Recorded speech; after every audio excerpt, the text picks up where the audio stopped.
This call is now being recorded. Sheikh साहब, मैं नासिर कुमार मुंशी से अस्सलाम वालेकुम वरहमतुल्लाहि वबरकातुहू। वालेकुम अस्सलाम वरहमतुल्लाहि वबरकातुहू। देखिए इमरान शेख साहब, बात करते करते आप फंस जाते हो तो फोन कर देते हो, ऐसा क्यों? मैंने ये कहा कि व्हाट्सएप की दुनिया में ये अक्सर व बेशतर आपकी हैसियत नहीं है डॉक्टर साहब सुनिए मुझसे बात सुनिए करने की। सुनिए आदमी जब आपसे जुमला नहीं हो पाएगा। देखिए इमरान साहब सुनिए, जब जुमला पूरा हो जाए उसके बाद बोलो ना। नहीं तो मुझे बोलने दीजिए ना, मैं जुमला अपना पूरा कर रहा हूँ, आप बीच में बोल रहे हो। ठीक है, चलो आप ही को देता हूँ मौका, चलिए। बड़े बड़े अकाबिरीन उलमाए देवबंद अल्हम्दुलिल्लाह उलमाए हनफिया इमरान शेख से बात नहीं कर सकते। फिर अच्छा, आप तो जी। एक बहुत जो है छोटा सा इल्म लेकर आप पैदा हुए हो, तो आपकी वैसे भी मेरे साथ में बात करने की हैसियत नहीं है। मैं थोड़ी देर आपसे बात करूंगा, आप गाली गलौज शुरू कर देंगे। कोई मसला मैं आपसे पूछूंगा जो आप बोल जैसे आप बयान करते हैं, फिर आप बीच में बोल रहे हैं। जुमला मुझे कंप्लीट करने दीजिए ना। नहीं, आप जैसे ही झूठ बोलोगे वही नहीं आप कंप्लीट करने नहीं, आप दीजिए जैसे ही मुझे। झूठ बोलोगे वही पर टोकूंगा। आप कहते हो तो मैं गाली देता हूँ। टोकिएगा ना। नहीं, मैं ये कह रहा हूँ कि सुनिए, आपके साथ दौरान गुफ्तगू सुनिए ना, सुनिए आपने झूठ बोला इसलिए टोका, आपने झूठ बोला इसलिए टोका। सुनिए, आपके साथ दौरान गुफ्तगू अगर बदकामी की पहल करूंगा, सुनो ना, आपके साथ गुफ्तगू करते करते दौरान गुफ्तगू अगर बदकामी की पहल करूंगा तो अल्लाह की लानत तो मुझ पर, अल्लाह मुझे हालात को बर्बाद कर दो। मैं वैसे भी बात करना पसंद नहीं हाँ, करता। चलिए बात कीजिए। अहमदहु व नसल्ली अला रसूलिहिल करीम, अम्मा बाद, अऊज़ु बिल्लाहि मिनश शैतानिर रजीम, बिस्मिल्लाहिर रहमानिर रहीम। रब्बि इश्रह ली सदरी वयस्सिर ली अमरी वहलुल उक़दतम मिन लिसानी रब्बि इश्रह ली सदरी वयस्सिर ली अमरी वहलुल उक़दतम मिन लिसानी यफ़क़हू क़ौली रब्बि ज़िदनी इल्मा। सामईन गौर कीजिएगा, डॉक्टर कमाल अहमद अपने ग्रुप में एक बंदे को बोल रहे थे कि जो इमाम अबू हनीफा रहमतुल्लाह अलैह की तकलीफ करता है कुरान और हदीस को छोड़कर, तो ऐसा बंदा इनके नजदीक जो है वो मुशरिक है। तो मैंने इनसे फौरन ही कॉल लगा दिया कि मुझे आप इस मसले को समझा दें कि क्या कुरान हदीस की बात मानना और उसी के मुताबिक इमाम अबू हनीफा की ऐन बात हो उसको मानना, क्या ये तकलीद कहलाएगा? यानी अगर हमने कुरान हदीस की बात माना और इमाम अबू हनीफा रहमतुल्लाह अलैह की बात को माना, तो ये इत्तबा कहलाएगा या तकलीद कहलाएगा? बस इन्हें क्या आपका जुमला खत्म हो गया। मातम वगैरह करना शुरू कर दिया। ठीक है, आपका जुमला खत्म हो गया, आपका जुमला खुद खत्म हो गया। सुनिए, चलिए जवाब दीजिए इसका। कमाल अहमद ही नहीं मेरे भाई, कमाल अहमद ही नहीं, उलमाए देवबंद के बड़े बड़े आलिम दीन बोलते हुए वीडियो देखिए यूट्यूब में पड़ा हुआ है। में तवज्जो नहीं है। फिर भी बोल दिया, मैं आपसे ये पूछ रहा हूँ कि क्या इत्तिबा और तकलीद एक होगा? सुनो मेरी बात, मैं ये कह रहा हूँ कि बड़े बड़े उलमाए देवबंद के ऑडियो बाकायदा वीडियो पड़े हुए हैं यूट्यूब में।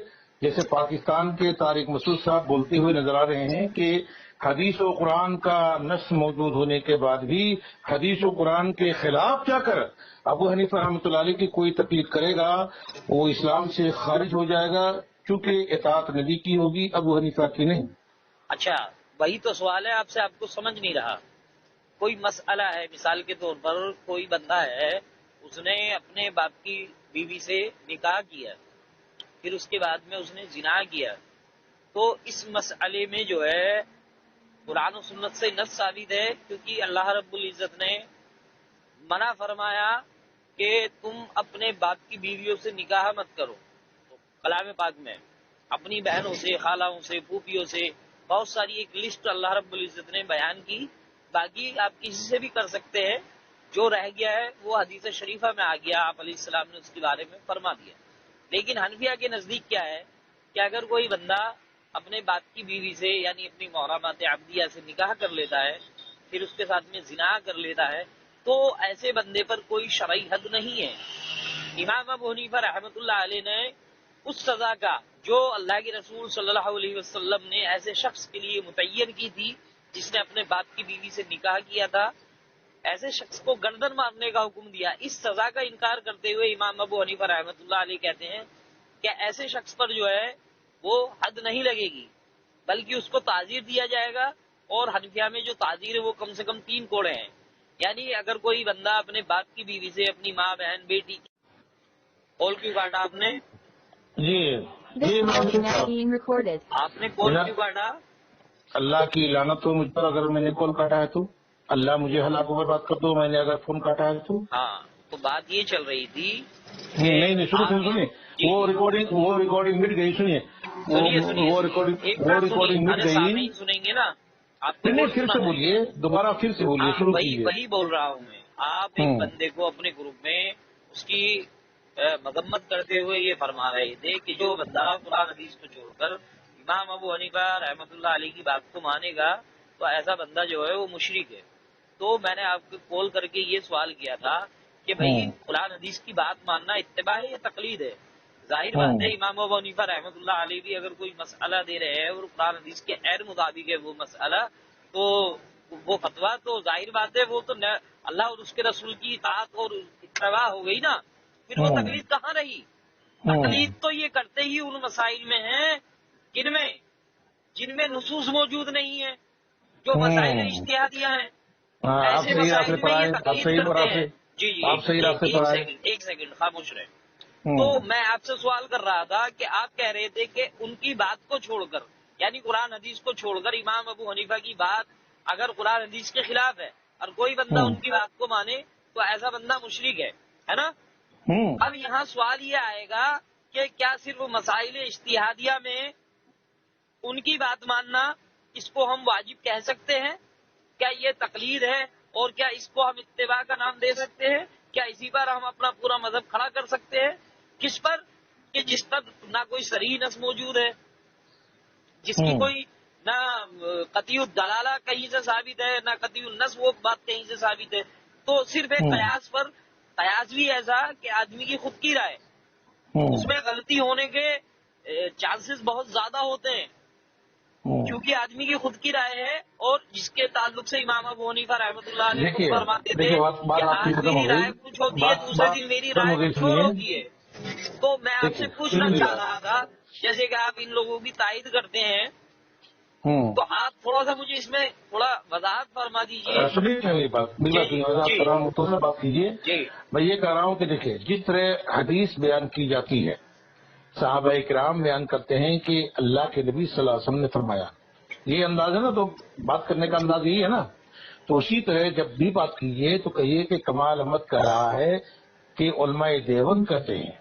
उलमाए देवबंद का आप नाम ही नहीं ले रहे, आप कह रहे कमाल कर रहा है। मेरी हैसियत क्या बोलने की, मेरी हैसियत क्या है? इल्मी बात कीजिए। नहीं वही कह रहा हूँ। आप कहते हो, आप कह रहे थे आप, मैं जो है कहता हूँ कि उलमाए देवबंद फलां ने कहा, नाम भी ले रहा हूँ। उलमाए देवबंद के मशहूर व मारूफ जो यूट्यूब में छाए हुए हैं, मुफ्ती तारिक मसूद साहब का वीडियो पड़ा होगा, देखिए मौजूद है बाकायदा वीडियो। मैं आपसे क्या पूछ रहा हूँ, आप क्या जवाब? नहीं जवाब दे रहा हूँ, आप क्या बयान कर रहे हैं? नहीं जवाब दे रहा हूँ, सुनिए ना, जवाब पूछ रहा हूँ कि जिस जवाब दे रहा हूँ, जवाब दे रहा हूँ, जवाब दे रहा हूँ उसका जवाब दे रहा हूँ ना भाई, उसका भी जवाब दे रहा हूँ। कहाँ दे रहे हैं? दे रहा हूँ ना, सुनिए मेरी बात। तो मैंने ये कहा कि मुफ्ती तारिक मसूद साहब का वीडियो पड़ा हुआ है यूट्यूब पे, देख लीजिए। बोलते हुए नजर आ रहे हैं कि हदीस और कुरान के कौल के खिलाफ जाकर अबू हनीफा रहमतुल्लाह अलैह की कोई तकलीफ करेगा वो इस्लाम से खारिज हो जाएगा। और हिंदुस्तान के उलमाए देवबंद के बड़े आलिम दीन अब्दुल हमीद रहमानी कासमी साहब ने हमारे ग्रुप में बोल कर गए कि तकलीफ जी वो मेरा कॉल नहीं उड़ाते हैं। ठीक है, मैं आपको लाइक नहीं समझते, आपको लाइक नहीं समझते इसीलिए। नहीं वो आपकी तरह डरते हैं, जैसे आप डरते हो वैसे वो भी डरते हैं। हाँ, अब्दुल हमीद रहमानी कासमी साहब ने कहा कि तकलीद उलमाए देवबंद के बड़े आलिम दीन है, खुद कहते हैं कि तकलीद फुरूई मसाइल में ही जायज है। जायज नहीं, वाजिब बोलते हैं। जायज एक अलग मसला है। नहीं उनका अलग है, वहाँ तो फुरूई मसाइल में, फुरूई मसाइल में सुनिए। क्यों नहीं आ रहे आप? नहीं ठीक है, सुनिए उन लोगों का ये अकीदा, सुनिए तकलीद ठीक है भाई, ठीक है, सुनिए मेरी बात। हनफी मसलक का ये अकीदा है कि फुरूई मसाइल में जो कुरान हदीस का नस्स मौजूद नहीं है तो चार इमाम में किसी एक की तकलीद वाजिब है, वो कहते हैं। कौन हनफी मसलक? अबू हनीफा हो गई ना। हाँ तकलीद सच्ची ही फुरूई मसाइल में, क्योंकि कुरान हदीस का नस्स मौजूद नहीं है। सुनिए या सुनिए तो उनका ये सुनो, उनकी ये दलील है कि क्योंकि फिर बोले दो, अरे हनफी मसलक की ये दलील है कि क्योंकि कुरान और हदीस का नस्स मौजूद नहीं है, फुरूई मसाइल है, तो फुरूई मसाइल में हम चार इमाम में किसी एक की तकलीद को वाजिब करार देंगे। हनफी की ہیں؟ آپ کیا قرار دیتے ہیں کسی ایک شخص کی تقلید کو؟ یا اللہ، ہم مسلک حدیث کے نزدیک 4 امام میں کسی ایک کی تقلید ناجائز ہے. ناجائز ہے نا؟ ماشاء یا اللہ اللہ، ماشاء ہم مسلک اللہ. حدیث کے نزدیک دیکھیے سامعین، ہمیشہ بولتے رہتا ہوں، ابھی ہم پچھلے مسلک حدیث کے نزدیک 4 امام میں کسی ایک کی تقلید جائز نہیں. بھائی ہمارے دل و دماغ میں یہ بات گھستی ہی نہیں ہے، یہ بات گھستی ہی نہیں ہے کہ 4 امام میں کسی ایک کی تقلید کروں، 4 امام میں کسی ایک کی تقلید کروں. ہم مسلک حدیث کا یہ عقیدہ ہے کہ ائمہ اربعہ کے سنو، ہم مسلک حدیث کا یہ عقیدہ ہے کہ ائمہ اربعہ کے اقوال کو اقرب الی صحیح سمجھ کر مجتہدین و محدثین کی روشنی میں عمل کریں گے. اقرب الی صحیح سمجھ کر ائمہ اربعہ کے اقوال کو سب کو عزت و احترام سے دیکھیں گے. ابو حنیفہ، امام شافعی، امام مالک، امام محمد رحمۃ اللہ علیہ کو یکساں عزت دیتے ہیں، یکساں.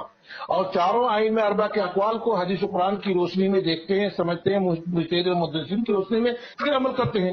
لیکن مقلدین یہ الزام جھوٹا الزام لگاتے ہیں کہ ہم حدیث 4 امام کو نہیں مانتے. ارے بیوقوف، تم ایک امام کو مانتے ہو اور ہم مسلک حدیث 4 امام کو مانتے ہیں. ہو گئی آپ کی بات؟ جی. تو میں بہت سمپل سوال کروں گا کہ آپ مجھے بالکل صراحت کے ساتھ میں یہ بات بتائیں کہ تقلید شخصی آپ کے نزدیک جائز ہے یا حرام ہے؟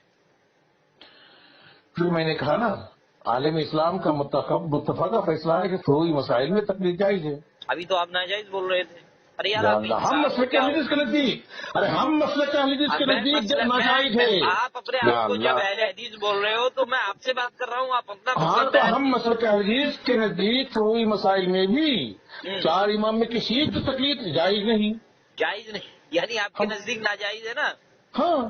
تو جو بندہ ایک امام کی تقلید کر رہا ہے اور اس کو آپ ناجائز بول رہے ہو، پھر آپ ان کو اکبر کیسے بولتے ہو؟ مطلب یہ دھوکلی باتیں کب تک کرو گے آپ؟ ہاں، مسئلہ یہ ہے، سنو، نہیں مسئلہ پتہ یہ نہیں ہے آپ کو، آپ کی 75 سال عمر ہے. دینا مثال سنو. عالم اسلام کے نزدیک ابو حنیفہ رحمۃ اللہ علیہ کا قول، حنفی المسلک کا جو قول ہے، فتویٰ ہے کہ امام کے پیچھے سورہ فاتحہ پڑھنا جائز نہیں. لیکن اس کے برعکس سے امام شافعی رحمۃ اللہ علیہ کا قول، شافعی کا یہ عقیدہ ہے کہ سورہ فاتحہ نہیں پڑھو گے امام کے پیچھے تو نماز نہیں ہوگی. اور یہ دونوں متضاد فتوے عالم اسلام کے نزدیک قابل قبول ہیں. کس نے کہا؟ عالم اسلام. ہم دلیل پیش کرو. ہاتھ برہانوں کو بن کنتم صادقین. سب سے پہلے اپنی جماعت کے کسی بڑے علماء کا نام لو جس نے کہا ہو کہ اگر کوئی بندہ امام کے پیچھے سورہ فاتحہ نہ پڑھے اور وہ حنفی ہو، اس کی نماز ہو جائے گی. کسی ایک عالم اسلام کا کیا فتویٰ ہے؟ عالم اسلام کا کیا فتویٰ ہے؟ سب سے پہلے عالم اسلام کا کیا فتویٰ ہے؟ عالم اسلام کا کیا فتویٰ ہے؟ سنیے، عالم اسلام کا کیا فتویٰ ہے؟ بتا رہا ہوں، سنیے تو. عالم اسلام کا کیا فتویٰ ہے؟ جب آپ سنیں متفقہ گے کا کیا تبھی فیصلہ بتاؤں گا ہے؟ نا. جب آپ سنیں گے تبھی بتاؤں گا نا. ایک پانچ نہیں، سیدھا بات بتاؤ، عالم اسلام کا کیا فیصلہ ہے؟ آپ بولنے نہیں عالم دے. اسلام کا کیا فیصلہ ہے وہ بتائیے. ارے پاگل انسان، بولنے دیجیے نا. پھر بدتمیزی، ارے حرامی تیری ماں کو میں نے چھوڑا تو حرامی پیدا ہو رہا. ارے تو نے بدتمیزی کی تو پھر کیا؟ حرامی عمران سے، ارے حرامی عمران سے تیری ماں کو میں نے چودا تو حرامی عمران سے پیدا ہوا حرامی. میں نے کہا نا بدتمیزی کرو گے تو 70,000 گنا گندی گالی دوں گا حرامی. اگر تم بدتمیزی کرو گے تو 70,000 گنا گندی گالی دوں گا حرامی عمران سے. تو نے بدتمیزی کی حرامی تو سنو حرامی عمران سے، تو نے بدتمیزی کی تو سو. تیری ماں کو میں نے چودا حرامی عمران سے، تیری ماں کو میں نے چودا تو حرامی عمران سے پیدا ہوا حرامی. ارے حرامی عمران سے تیری ماں کو میں نے چودا تو حرامی عمران سے پیدا ہوا حرامی. ارے حرامی عمران.